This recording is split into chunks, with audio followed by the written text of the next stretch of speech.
Sorry. I was a little too dainty the first time around. Yeah, the way my day's going so far.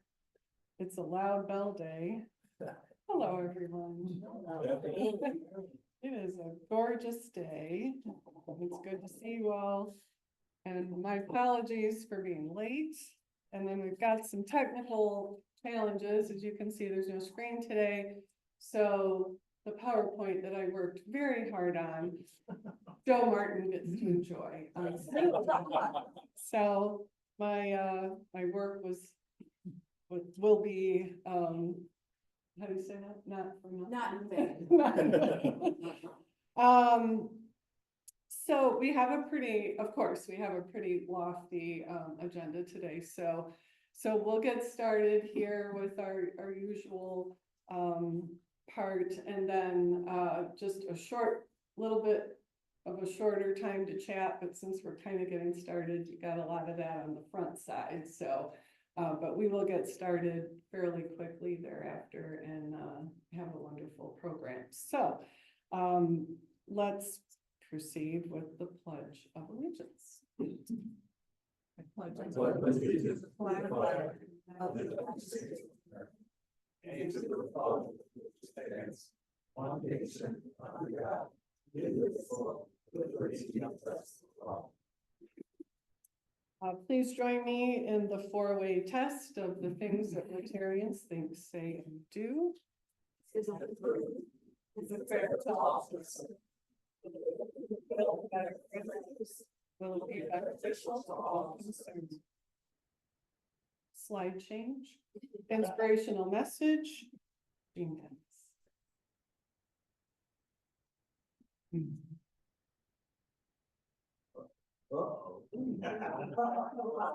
Stay standing, you need the exercise.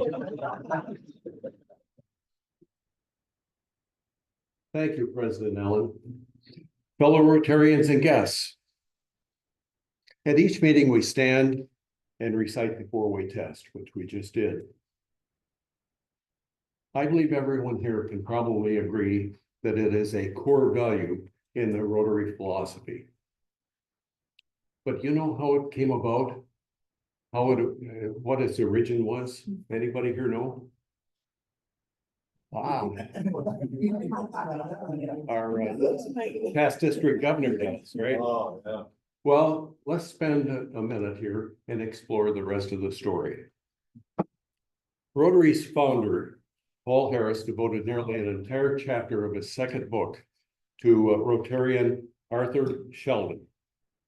Sheldon helped shape much of the early Rotary philosophy and did a great job, because here we are more than 100 years later, and most of that philosophy is still in existence. Sheldon moved to Chicago after graduating from the University of Michigan, but found himself appalled by the business ethics that dominated Chicago at the time, or should we say lack of business ethics that dominated Chicago. He abruptly quit a good job, and because of the unethical practices that his employer expected him to do.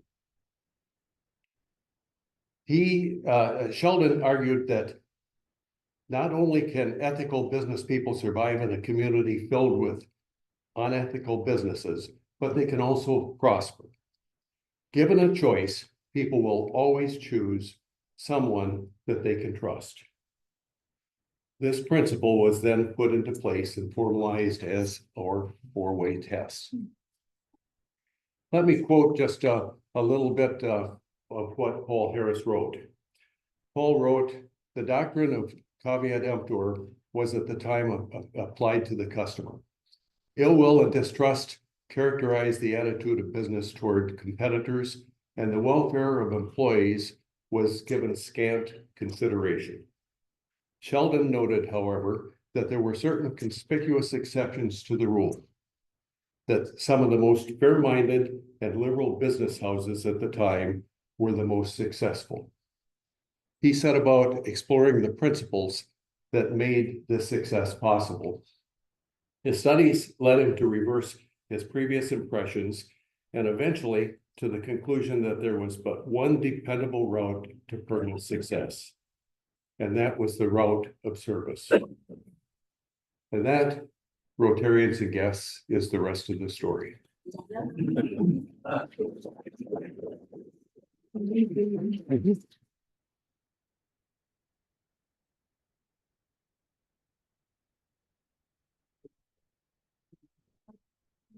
Thank you. Okay, please enjoy your lunch and we'll get started shortly.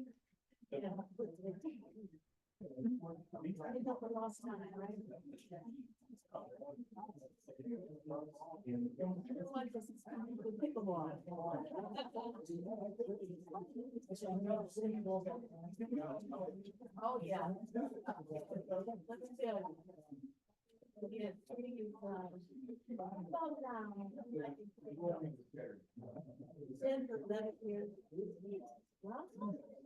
Did Amy pass on to me that I'd like to make a brief announcement? I just want to announce our humanity and harmony event. Yeah, we'll do that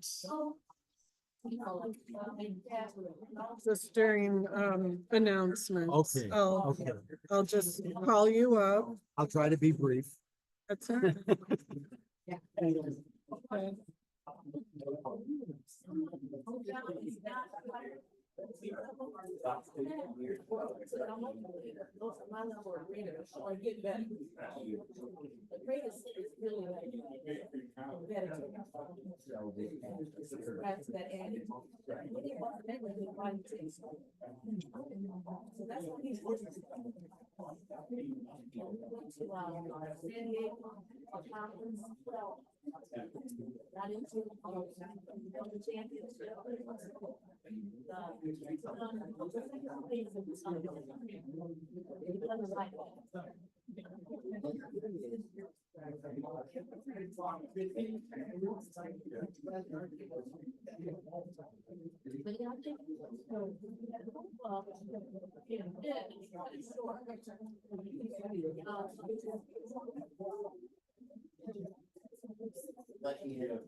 Well, just half the road, what is going on?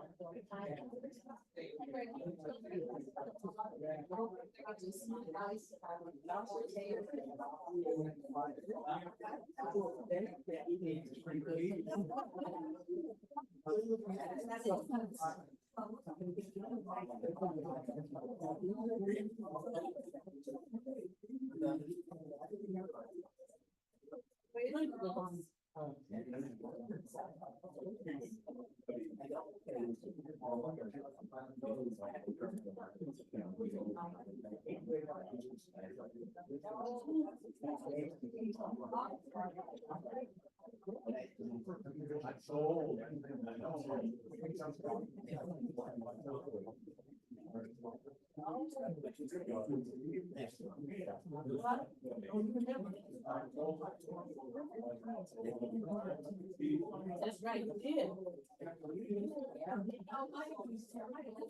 Was asking about.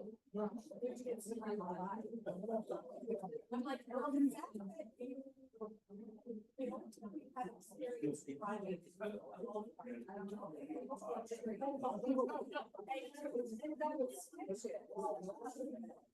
yes.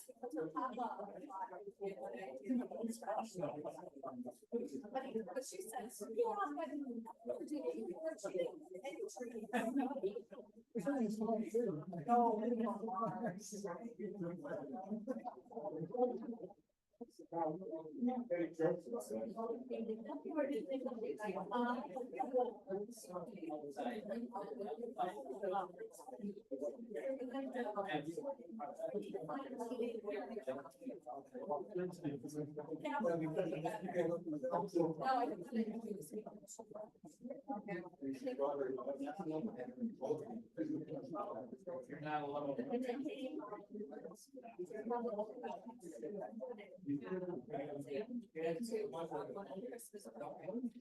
I think they outstayed more.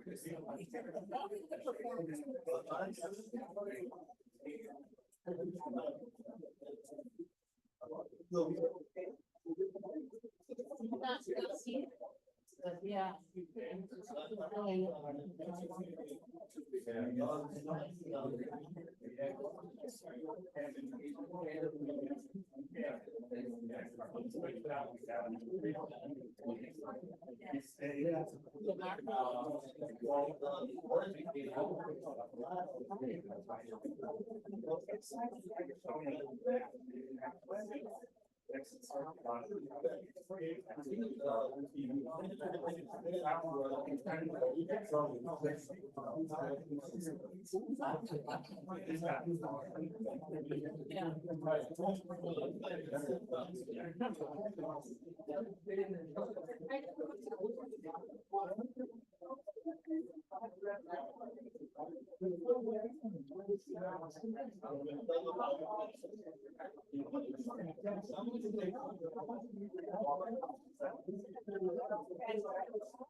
That's part of your initiation, right? Sit back there. If you can't handle the ballot, you can't be a member. Okay, we're gonna get this show on the road. While you were visiting the slide, I'm sure you wrote down everything that you saw about upcoming Rotary meetings and activities. So they are on the website, they are in the bulletin, they're in my weekly message, but we'll probably send something out. I'll send out a few of the slides. Thank you, Elizabeth, for that idea, so that, you can jot things down. But our next October meeting is October 25th, and Michelle Leclerc from the Buckham Gallery will be joining us. And we have our Thursday social network on Thursday, October 17th at 5 o'clock in the St. Timothy's Pub, which is a new location for us. If you've never been there, it's been around a long time. Be aware that Dort and Court is absolutely off, unless you fly over it. So you will need a drink by the time you get there. You'll be very thirsty, dodging all the orange cones and stuff. So plan accordingly, but if you can't get there till a little after 5, take it from me, Rotarians will forgive you. November 14th, Pork on Saginaw, and December 19th, we'll be meeting at Luigi's, my favorite pizza. Okay, then there was an email today from, well, I got 2 because Al Tucker was right on top of it, making sure that everybody complies. But this is kind of an exciting opportunity. It came from Patricia Cabin, who I've yet to kind of know who she is, but it was sent out regarding international service committees. There's a little survey that we're gonna return to them, but they have a new committee for our district, District 6330. The International Service Committee has 8+ active members who are passionate about international work and are, bless you, eager to expand the reach of Rotarians in our district. So I think we're going to be looking for someone to represent us on that committee. So if anyone is interested, please reach out to me and we will learn more about it. And that'll be another nice way to connect around that other level of service and involvement in our area. We have some service activities coming up that Anne-Marie's been working very hard on. Anne-Marie's going to tell you a little bit about it. Thank you, President Ellen. Jean, I loved your inspirational message on Rotary's foundational beliefs. And another one that we hear all the time is service above self. And we are a club that serves. We have a few opportunities. For those of you accustomed to going into Club Runner and signing up, it's not functioning yet. I totally goofed up my first try at setting one of those things up last night. But by Wednesday, when you get the newsletter this week, there'll be links and you should be able to go in and sign up that way. But I put very old school, everybody has one on their table. Please feel free to write your name in. So first opportunity is at the Flint Farmers Market. We did a spring cleanup and planting with Keep Genesee County Beautiful. They have a program called Cultivating Our Community, and they come out with their truck and one of their leaders, and they help facilitate just getting those beds in order for the winter and mulched over. And that is going to be on a Friday. We don't have a club meeting that day, November 1st. I will be there 10 a.m. to 2 p.m. that day. And when we finish up at the farmer's market, we're going to go to the I-475 overpass and clean out those planters. So that's one opportunity. And then two upcoming, if you don't like outdoor work and that sort of physical activity, there's two great opportunities at Gloria Coles Flint Public Library. Saturday, November 2nd, from 11 a.m. to 1 p.m. They are kicking off Flint Community Read. So if you've never heard of that, it's a nationwide event where a community gets together. They have a committee that selects a book that is read sort of in community, and it's a community forming event, and they need help with the book distribution piece of this. This would be sitting down as they introduce the event and they take in registrants. They need somebody, people stationed and help with the book distribution. And similarly, their literacy programming, children and family programming on Saturday, November 9th, has a program again with book distribution and helping with book. I shouldn't characterize what it's going to look like, but it's an old-fashioned book fair, and the whole purpose of it is to help families build home libraries. And this is a very important effort of the Flint Public Library to try to increase reading materials in homes and increase literacy rates in Flint. So again, if you're able to come out and help a few people at each of these, at least, it would be really, really great. You'll hear more from me in the coming months about some other activities we'd like to institute with the public library.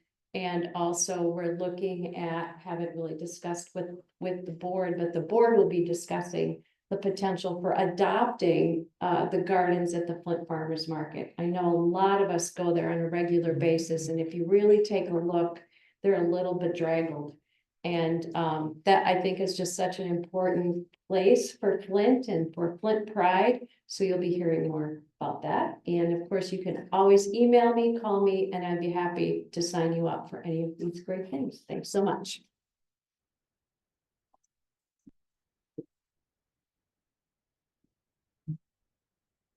Okay, thank you, Anne-Marie.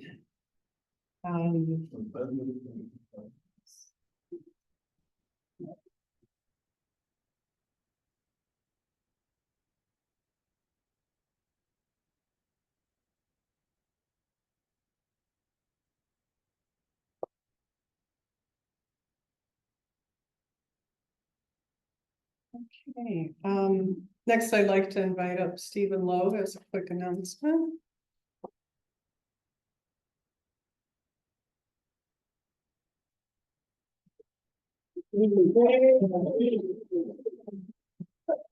Thank you for that warm welcome. Not sunset. Sunday, the 20th, that's a week from this Sunday, at 3 p.m. at the MacArthur Recital Hall of the FIM, we are having our 12th Daniel Pearl World Music Days Music Festival. Daniel Pearl, you will remember, was the Wall Street journalist who was beheaded in Pakistan, not because they didn't like his stories, but solely because he was Jewish. And we, of course, have experienced a 10,000 10,000% increase in hate crimes and anti-Semitic acts in the last year. The Jewish population makes up 2% of the US population, and we are the victims of 15% of hate crimes. So Daniel Pearl's parents decided that Daniel was also an accomplished musician, and they would like to reach out to other people, other nationalities, religions, ethnicities, genders, because music provides a way to have a dialogue when words fail. And so we've been doing this for 12 years. And we have a terrific lineup this year. We have the Founding. I think there's sort of a bluegrass alternative. We have, of course, again, the Dort Under String Quartet. We have Sheldon and Hadar. And we have Professor Wright and Friends featuring Stu Selesky. I think they're jazz. It's cheap. It's $10. And if you can't afford $10, let me know, because we want to get you there. So please, again, Sunday, the 20th, 3 p.m. in the afternoon, MacArthur Recital Hall. I really hope to see some of you there. I'd like to see all of you there.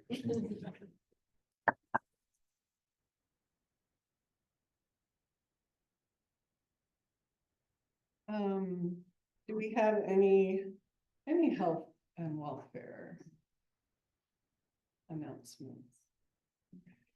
Everybody's mental health to warm up for Stephen's event. If you're gonna be out on Art Walk tonight, pop on into St. Paul's. My band, the Mott Jazz Band, is gonna be playing. And each free. So pop on over. We'll be there from 6 to probably about 7:15-ish. Aren't you the lead bassist? Yes, sir. He's the only. It's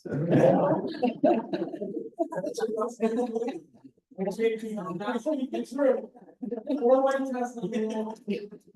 With $1 in the cup. Yeah. I think everybody should put $1 in the cup. Thanks for that. I definitely, believe wholeheartedly in music helping to soothe and to help heal. And it's certainly been a very difficult few weeks with the hurricanes, with international wars, and everyone's really feeling it in so many different ways. And we have many Rotarians that either now live in Florida or have a second home in Florida. And hopefully, I've heard from some, but hopefully everyone is safe, and I'm sure everybody is keeping them in their thoughts. And so to be able to go and enjoy music and that fellowship in other ways, and think about other people across the world is certainly a very inviting idea. So thanks to both of you. So I was going to talk a little bit about Jimmy Carter, who had his 100th birthday, but I'm going to wait till next time because it'll still be October. In case you didn't see my message, his 100th birthday was October 1st. He shares a birthday with Mahatma Gandhi, which I think is very ironic. And he is, an ultimate humanitarian. These days, I think we cannot have enough of the types of things that he believes in. And it's nice to celebrate someone like him while they're living. So we have some guests to welcome. I don't even really need the sheets. Karen. Good to see you, Karen. Karen Wilkinson.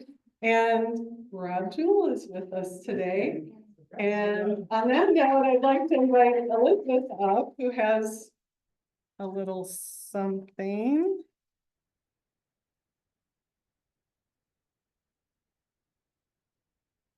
And again, you can't see the big screen, but there might be something related. Well, and past President Amy is up here as well, because we've had something in common along with Kyle McCree, who couldn't be here today, but sends his regards. And then if we were all sponsored by Rob. And Tiffany Flint sends her regards from Florida, where she is still bailing out, but safe and sound, so, all good. Yeah, so Rob Jules 4 for 4 in the Department of Sponsoring people who go on to become presidents. But just wanted to take this moment as he's rejoining us after having retired as a member of Rotary to express some appreciation for certainly the role that you had in bringing me into Rotary, for telling me that very first meeting I could turn my chair, it would be okay, and kind of make myself at home. So there's of course the official Rotary designations that Rob joined in December of 1995, so almost 29 years ago as a Rotarian. He served as president, past assistant governor, all those sorts of things. But of course, in this club, we also know him for all of his unofficial duties, you know, the scheduler of White Horse luncheons, Toastmasters for Veterans Day recognitions, birthday boy with Jerry Noodle and Uncle Charlie, and of course, a reliable provider of jokes that are guaranteed to elicit a groan. So, you know, whether you want Ringo Starr quotes or whatnot, you also know, of course, he also was great at toasting. Always told us about his champagne corner. So we want to express it in kind as just a little bit of gratitude for the role that you've provided over the years, certainly for the club as a whole, but also to us individually. So Rob, I don't know if you'd like to come and accept your grapes, but you have planted a vineyard and now you get to reap some of the reward. And you can't see it, but it says ancient. Congratulations. Well, thank you. Speech. Send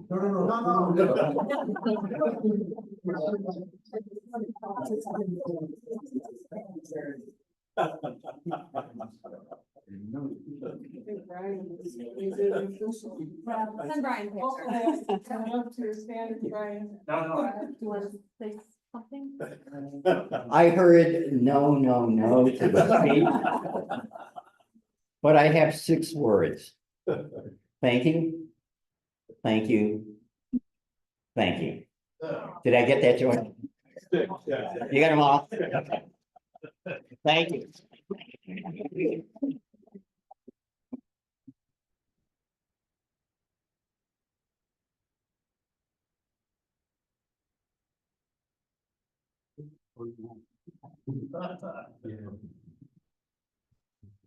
And Rob's service really hasn't ended. I got occasional calls with words of advice and words of inspiration for being the current president. And I think anyone in this position is grateful for that kind of thoughtfulness. So thank you, Rob. You're welcome.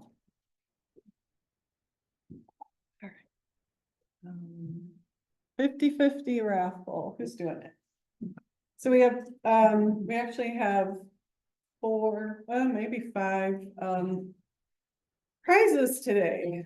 So the first will be the moolah, and then we also have tickets donated by Mike for the First Frost. Which is the 19th and 20th of this month. Third place. I don't have my glasses on. 736-039. All right, Howard.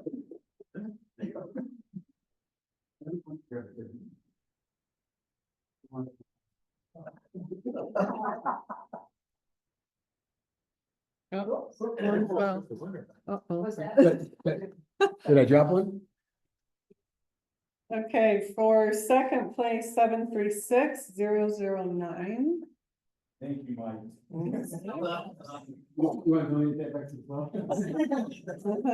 Nope, they were sitting at the same table and the ticket fell and I'm just saying.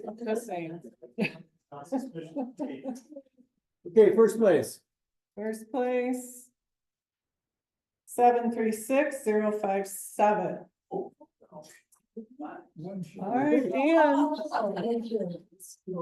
Dan. So then we have 4 sets of tickets, but maybe we'll do 2. Or, Yeah, 4 I'm tickets. sorry, I meant 2 sets of tickets. Yeah. Yes. let's do that. Right, we'll do 2 sets rather than 1 set of 4. So first set, 736-018. Oh, Brian, Right. all right. And the last set, 749-993.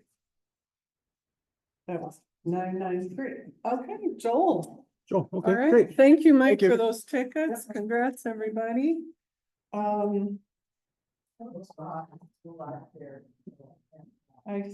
think we are ready for fall. Okay, so I'm going to, oh, I'm sorry. We have one more thing. Sorry, real quick. We do have a new member induction. So, Zachariah, if you'll please join me. So Zachariah Matthew is a colleague of mine.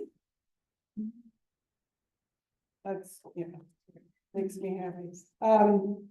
But he, first came to our meetings with, Chris Lewis, who is also a colleague at U of M Flint. And Chris is the president of the Williamston Rotary. And he comes as a guest because he does work in Flint. But I can't convince him to change because he's president and that wouldn't look good. So, but you know, he's still doing the work, right? So he helped us secure Zachariah. So I'm just gonna read, because if he was able to come today, he had to be in Lansing all day. And he provided this as a introduction for Zachariah. And then I also have the official new member induction. I don't know what I'm supposed to do first, so I'll do the new member induction first. How about that? So, okay. So Zachariah, the ideal of Rotary is service, and our motto is service above self. The object of this club and all Rotary clubs is to encourage and foster this ideal as a basis of worthy enterprise. In particular, we encourage and foster the development of acquaintance as an opportunity for service, high ethical standards in business and professions, the ideal of service in each Rotarian's personal, business, and community life, and the advancement of international understanding, goodwill, and peace throughout the world. Zachariah, you are now part of this effort. Accordingly, as we welcome a new member to our club, it is an opportunity for all of us to remind ourselves that we are judged by the Rotary 4-way test of the things that we think, say, and do. Please join me one more time. Is it the truth? Is it fair to all concerned? Will it build better friendships? Will it be beneficial to all success? Please remember that you have been admitted not only into the Rotary Club of Flint, but into a worldwide association, and by virtue of your membership in this club, you are welcomed into the fellowship of Rotary clubs around the world. Fellow Rotarians, please welcome our newest member, Dr. Zachariah Matthew.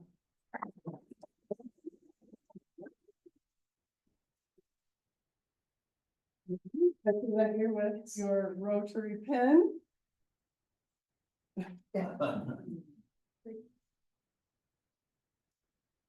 And we have a certificate for you, but Jerry said it has to be written in calligraphy, so I'll get that to you later. So I'm a little rusty. And so Chris shared that these are his words. It is my great pleasure to introduce to you Dr. Zachariah Matthew, a passionate educator and advocate for global engagement who is joining the Rotary Club of Flint today. With nearly 30 years of experience in higher education, Dr. Matthew has dedicated his career to helping students expand their horizons both locally and globally. Dr. Matthew currently serves as the director for the Center for Global Engagement at U of M Flint, where he has successfully fostered an increase in international student enrollment and a continued growth in study abroad participation. His leadership has been instrumental in building partnerships that connect students with diverse cultures and learning experiences across the globe. Dr. Matthews' commitment to student success and global citizenship is evidenced not only through his professional accomplishments, but also through his personal values of equity, cultural humility, and service. We are thrilled to welcome Dr. Matthew to the Flint Rotary Club, knowing that his passion for student development and global engagement will enrich our community and inspire future leaders. So please join me in giving him a warm welcome.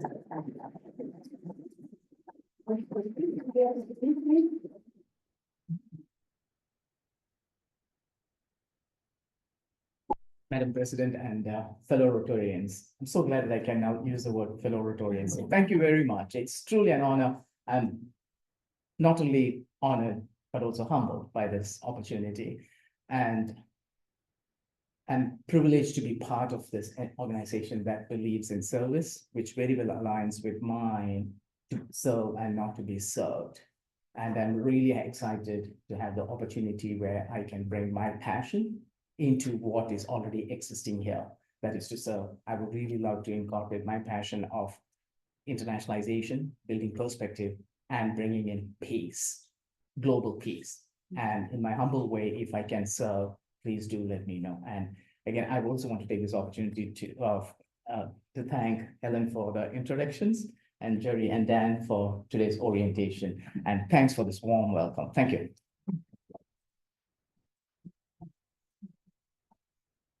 Hey, Lynetta. Lynetta will introduce our speaker, who probably really doesn't need an introduction. So yes, I liken introducing our speaker to buying a present for someone who could buy whatever they want and they have everything already. And so we already know this speaker, and he is known for all things political. His insights are often shared with us over the years and shared on TV. And so one thing you might not know about this speaker is that he's an avid photographer. He loves sports. You often see him at Mott Community College's basketball games. And well documented on Facebook is all of those shopping trips that he makes and eating discovery trips with his wife, Nancy. And he happens to be Professor Emeritus of one of the most revered community colleges in this city, in this state, in this country, and globally, as Lenore Prouty would have reminded you. Let's welcome Paul Rosicki.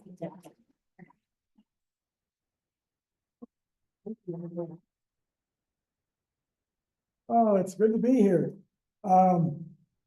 This is, I was talking with somebody earlier that for those of us who are kind of political junkies, this is kind of the Super Bowl or the World Series of politics when you get to these years. And given the time, there's so much to say about this year. I'm going to apologize ahead of time, but I'm going to abbreviate a few points here. I want to leave some time for questions and comments along the way. When this year began, it looked like it was going to be kind of a ho-hum presidential election. It was going to be a rerun of the Trump-Biden election. And a lot of folks said, oh, gee, it's the same old stuff we saw 4 years ago. What's going to be different? It all changed dramatically, obviously, in the last couple of months. I'm sure this is old history to a lot of you, but let me just take a moment or two to summarize a few of the things that have taken place in the last few months that have changed this election in such a dramatic way. Since June, basically, we saw a fumbling debate by a president of the United States where things did not go well. We saw the Supreme Court grant immunity to a president for criminal activity as long as he was pursuing his official legal duties. A federal judge dismissing charges against Trump for mishandling classified documents. 2 assassination attempts against one of the candidates against Trump within the last couple of months. And an iconic photograph that emerged out of one of those that's become kind of a poster for the campaign this year. And during the summer, before Biden sat down, a very energized Republican Party looked like it was going to kind of coast to victory and almost win without too much competition. Democrats were deeply depressed, thought this was going to be a terrible year for Democrats. And then for the first time in a half a century, an existing president who's got the nomination in his pocket steps aside from the nomination and hands off the nomination to his vice president. Kamala Harris gets the nomination, is the nominee of the Democratic Party by late August, and all things change in a fairly dramatic way, but in many ways, a lot remains the same.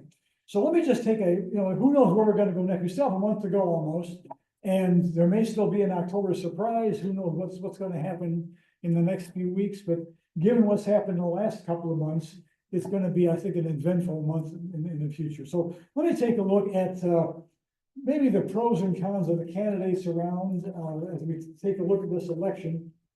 First of all, for Biden, I mean, I think stepping aside as he did does cement his legacy in a way that it might not have happened if he'd been a candidate. I think when we look back in the Biden years, they will look a lot better in hindsight than they do during the campaign. That's almost always the case anyhow. But I think in terms of how he handled the pandemic, much of the economy at least, a few military things, although some mistakes there as well, and merely the fact that he was willing to step aside in a fairly patriotic and genuine way will probably reflect well on his legacy as we look back in the years to come. But having said that, let me kind of do the pros and cons of the Trump candidacy and the Harris candidacy, see where that goes, and if time permits, say a few words about some local things going on around here as well. First of all, on one hand, for the Harris candidacy, one thing she has done with her nomination, she has energized the Democratic Party in a way no other candidate has. I mean, almost overnight, you saw a dramatic increase in interest in the campaign. A lot of folks who were standing by the side of the campaign were getting involved. Money donations picked up dramatically. I think I saw one story the other day that said she'd raised almost $1 billion, if that's an accurate statement, since August. So very, very dramatic, and really brought back into the Democratic Party two main constituencies that had been drifting away, young voters and minority voters. When Biden was the candidacy, young voters say, well, I'm not sure about that 81-year-old guy. I don't know, maybe he's okay, but even if they kind of lean Democratic, the enthusiasm wasn't there.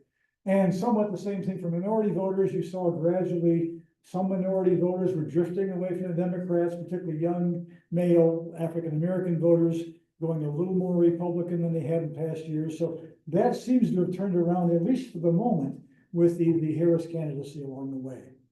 Some of the main issues, of course, this time around are the economy, Trump and democracy, the border, abortion, Middle East war, and foreign policy in general. And those things mixed together in 1,000 different ways. Let me take each one in order for Harris and then take a look at the Trump side of the fence as well.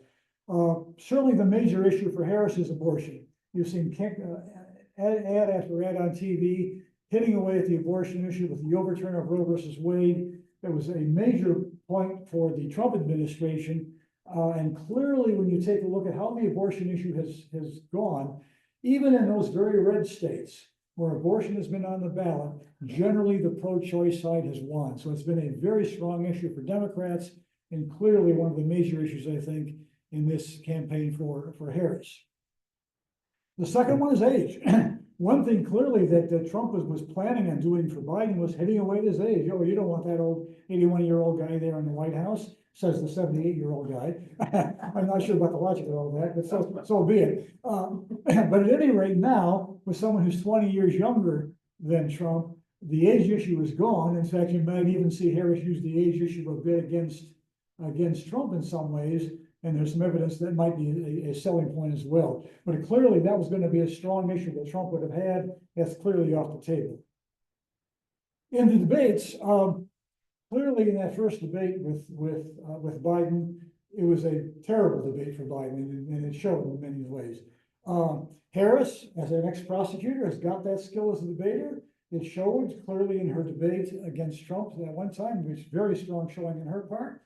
And frankly, I even thought 4 years ago when she ran against Biden for the nomination, she wasn't successful, of course, but she showed her skill as a debater, and it came across very well at that time.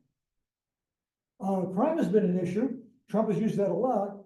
But for Harris as an ex-prosecutor, she will be able to play the law and order issue in a way that maybe some other candidates couldn't. So that could flow at least a little bit in her direction as well. And as I say, in terms of women and minority voters who have been, again, a little less enthused about the Biden candidacy, she's rallied support clearly among African-American voters in a very strong way. And particularly among some Asian voters may come across who, again, have also been drifting away from the Democrats. They may come back a little bit because of the Harris candidacy. And again, suburban women who often lean a little bit Republican have been key to this election. And some evidence suggests the Harris candidate may motivate those Republican-leaning women who aren't too excited about Trump, but still Republicans may come across and come around and can support here. So, as I say, a number of things going in her favor. On the negative side, though, there's a number of disadvantages. On one hand, there's the anti-incumbent fever. This is clearly an anti-incumbent time where we're angry at the government, at least a lot of people are. And if you're an incumbent anywhere, whether it's the presidency or a governorship or something even locally, there's an anti-incumbent feeling. And Harris is an incumbent. She's vice president. She's going to get the blame for things that went wrong during the Biden administration, whether it's inflation or the Afghanistan situation, foreign policy, the Middle East war. She will catch flack for that in some ways. The immigration and the border especially has been one of the big Trump's thing. She was somewhat, she wasn't really a czar of the border policy, but she was there and is taking some heat for that as things fell apart and didn't go terribly well with the border situation. She has responded in some ways somewhat successfully, but again, clearly that's been one of Trump's major issues is the border issue, that working against Harris in some ways. Middle East politics, clearly in Michigan here with a large Middle Eastern population in Dearborn, the key issue is with Biden and Harris's strong support for Israel, what will that do for the pro-Palestinian and Middle Eastern voters in places like Dearborn and here in Michigan? Here you see something going in different directions. The Hamtramck mayor, a Middle Easterner, did support Trump, came out surprisingly to support Trump. But a number of Islamic leaders nationwide, some 20 or so, did come around and support Harris. So mixed bag here, but clearly the Middle Eastern vote is going to be a key factor in the Michigan vote in terms of how the state goes on the presidential level. Inflation, that's been another thing that, of course, has been a problem for Biden as inflation kicked up after the pandemic. It's come down a good deal in recent months a bit, but it's still there. And it's a key issue she'll get heat for, because people complaining about high prices for this or that, groceries and so forth. So that can be a negative for her as well. And then there's another one, another issue that I talked to a friend of mine, an African-American friend. I taught with her for years, and we call periodically and talk about politics. And she was very concerned about what she called the Obama rejection. She was afraid there was going to be a reaction against Harris because of her African-American and minority background, in the same way that she felt there was a reaction against Obama after he was gone that helped elect Trump. I don't know how strong that's going to be, but I think it's going to be there. You're certainly seeing that in some campaign ads here and there, where, like I say, what she called the Obama rejection may be a factor this time around.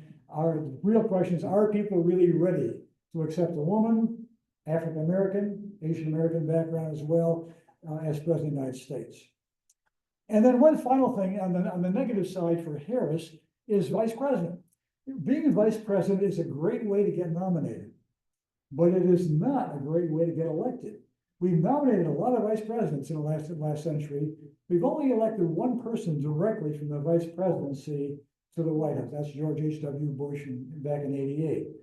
We've had a lot of others nominated, but they've lost in the election. So being vice president, like I say, means you get all the blame for what went wrong in the old administration, but you really probably didn't do much. Most vice presidents don't do a lot, and that's the nature of the issue. All right, that's kind of a quick take on the Harris pros and cons. A few quick words on Trump. On Trump, clearly got some real advantages. He has got what I've been calling almost a strong cult-like following. Almost nothing he does can reduce his support. He's got about 35–40% of the Republican Party and of the electorate already. And whether it's a matter of criminal convictions or things he says about women or insults of this group or that group, almost none of that reduces that support. That core is there and seems unchanging. He's not an incumbent. And again, like I said, it's an anti-incumbent time, so we can, blame everything that went wrong on the previous administration without having taking heat for it himself. And also he has seen, Republicans have seen, as I say, excuse me, in the last few years, increasing support from young African-American men. That has picked up. It's not nowhere near a majority, but the African-Americans have been very strong Democratic supporters, and those numbers have been shrinking a little bit. And again, Trump has been taking up some of that. Some of the same thing is true of Hispanic voters and young voters too. Now, Harris may reverse that, but at least in the last year or so, some of those traditional Democratic groups have been drifting a little bit away from the Democrats. In terms of issues, clearly immigration is a strong one for Trump. The economy and inflation is one of the strong issues, and the crime issue in particular. One thing is true about Trump, I have never seen a candidate with such long-lasting loyalty in his party. I mean, whenever a candidate loses an election, whether it's Jimmy Carter or Hubert Humphrey or somebody else along the way, they're almost half forgotten by their party. But I'm struck by the fact that I have seen people in my neighborhood who had Trump signs up for the last 8 years. I never recall any president where, even years after the election, people still have the flags and the signs up for that candidate. It's almost unheard of. Like I say, I'm tempted to say maybe you could go back to Franklin Roosevelt, where people had pictures of FDR on their wall back in the 30s or 40s. But even then, it wasn't quite the same intensity as you see for the Trump stuff. So the loyalty is there on one hand. On the other hand, one more big advantage. He is also a master of the media. Working in the Apprentice, he has been able to really dominate the media in a way that almost no other candidate does. I've often asked people, can you recall a day in the last X number of years when Trump didn't make the national news? I mean, there's something whether it's good or bad, whether he's just been convicted of a crime or whether he's accusing Harris of something else. Almost every day, maybe almost every hour, he dominates the news in a way almost no other candidate does. Mainly because he's such a different candidate, and that the fact is, what's different is news. The old story is that when an airplane lands safely, that's not news. When it crashes, that's news. When a dog bites a man, that's not news. When a man bites a dog, that's news. That's different stuff. And then to some degree, Trump dominates the news for that very reason, I think, in a lot of ways. All right, now on the negative side here, some disadvantages here.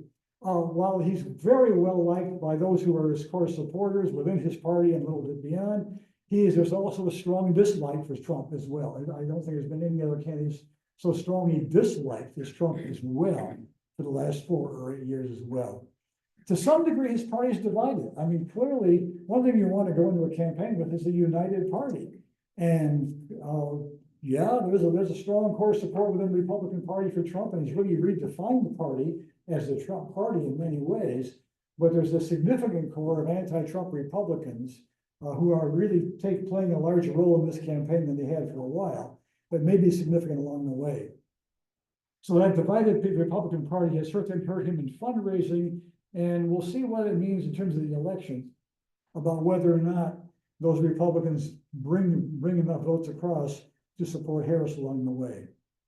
Trump's court dates, he's had a whole series of criminal charges in recent years, most of those delayed till after the election anyhow. The remarkable thing about the criminal convictions in the various court hearings is that almost none of those seem to have hurt his poll rating. I mean, I recall when those charges were first announced, the speculation was, oh my God, if he gets convicted, that's it, he's through. Almost nothing changed. He dropped a point or two here or there, but nothing of any great consequence. As I say, there's a long list of Trump officials opposing him. What strikes me is that after a person's president, those who worked in the White House very often go out and write a book and say, boy, it was great to work for the Kennedy administration or the Reagan administration or Bill Clinton or somebody else. And it's, a book almost bragging about all the great stuff you did in the White House. What's remarkable about Trump is that many of those who worked for him, who know him personally, who were appointed by him, or these are not his enemies, went out and wrote books and made announcements about how terrible he was and how they're voting for Harris or they're not going to support Trump at least. So as I say, it's very unusual to see so many officials who were part of the Trump administration or allied with him in some way coming out against him, either in the books they've written, the videos they made, things of that nature. So like I say, all that's going to be a major role on the negative side for Trump as well. A couple of other things here as well.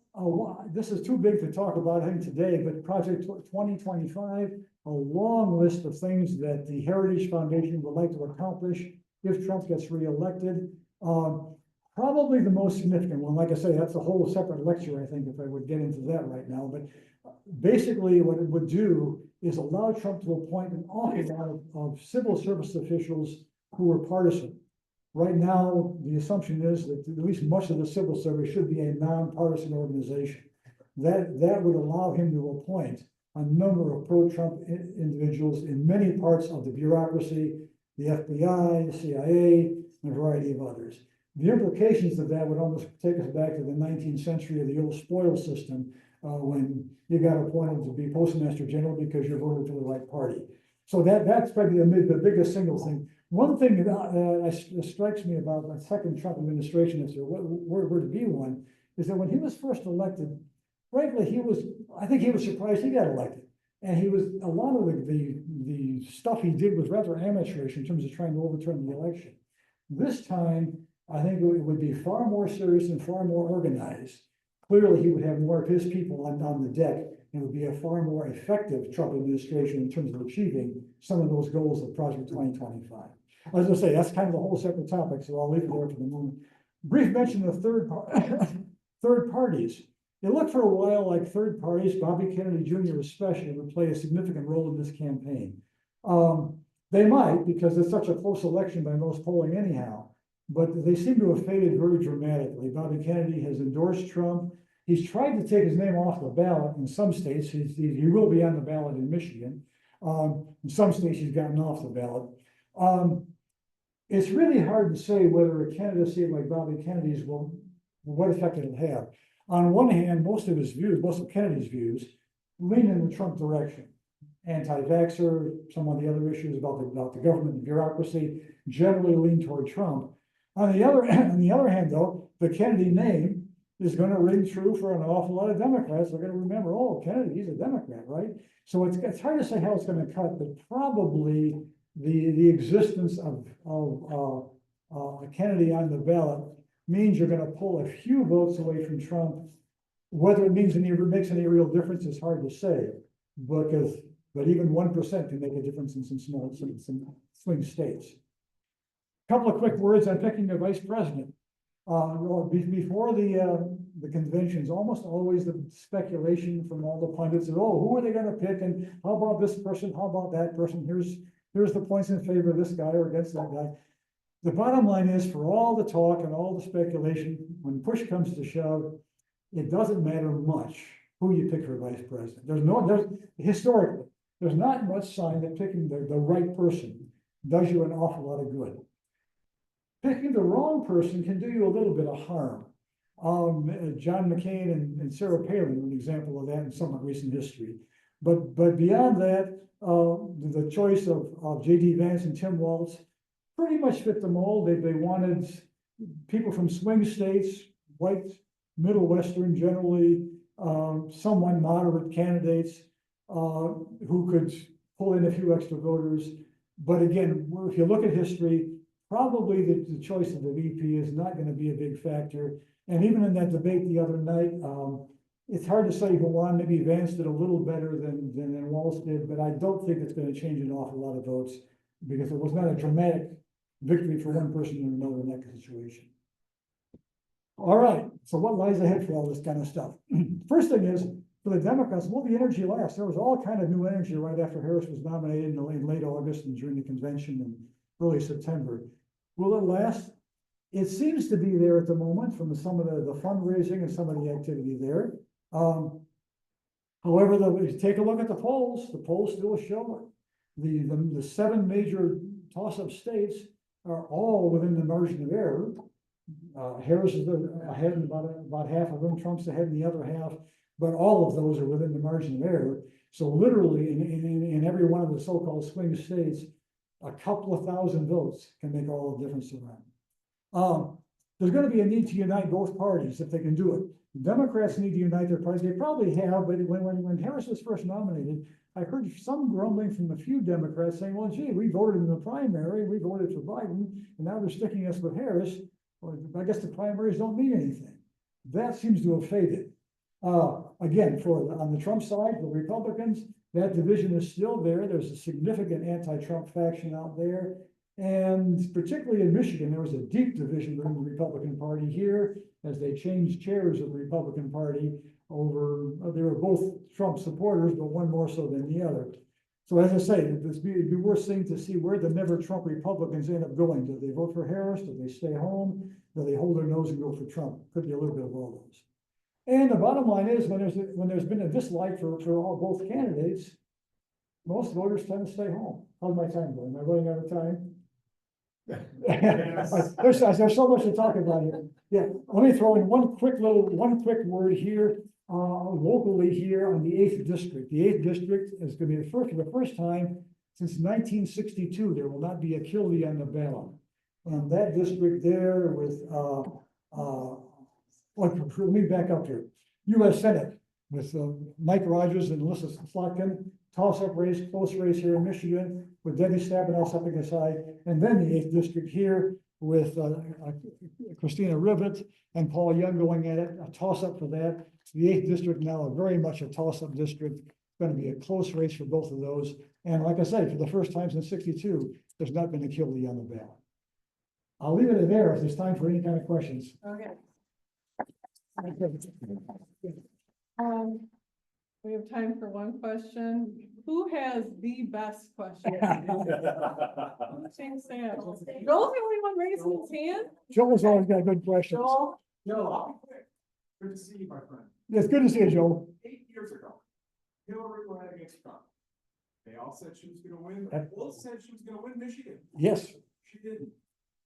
What did Kamala learn from that loss? What does Kamala have to do in Michigan that Hillary didn't do? Yeah, great question. I think what happened was Hillary believed the polls too much. She was overconfident. And frankly, she didn't come to Michigan all that much because she said, oh, if Michigan's in the bag, why worry about it? And I think, as I said, I think Democrats were overconfident. And I've heard a little bit of the same worry this time, especially in late August, when the energy was so high for Democrats. We had to say, look, don't get overconfident. This thing is still a darn close race by every measure we got out there. The other worry on the terms of the polls is, in general, in the last 2 elections, the polls have undercounted the Trump support. And that's one worry Democrats have got this year, is that even though they show Harris leading in some states, if the past is any indication in the future, that might undercount the Trump support. Now, as far as I know, the pollsters have tried to adjust to that. I mean, they may have overcorrected for that too. I don't know. But bottom line is, in the past 2 elections, when you looked at the early polls, they were low on the Trump support that turned out on election day.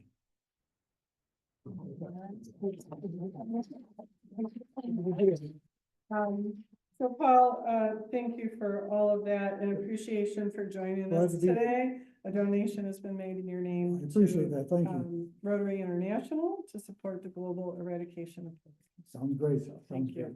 And just a reminder that October 24th, which I think is the day before our next meeting, is World Polio Day. And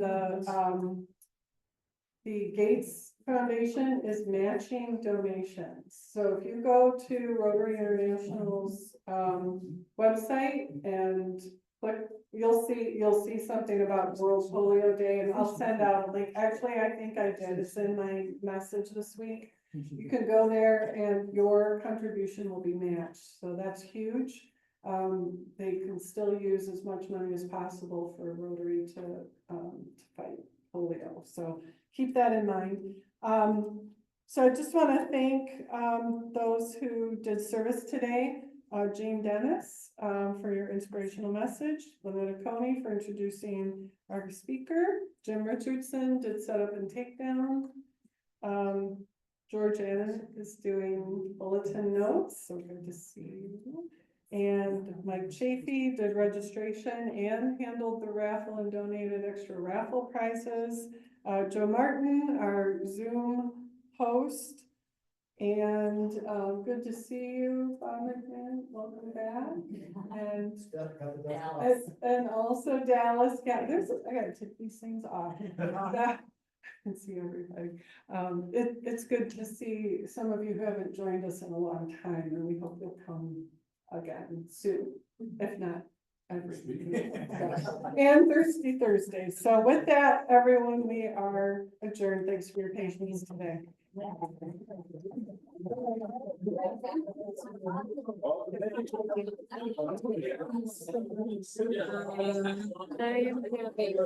Oh, hold on just a second. I'm so sorry.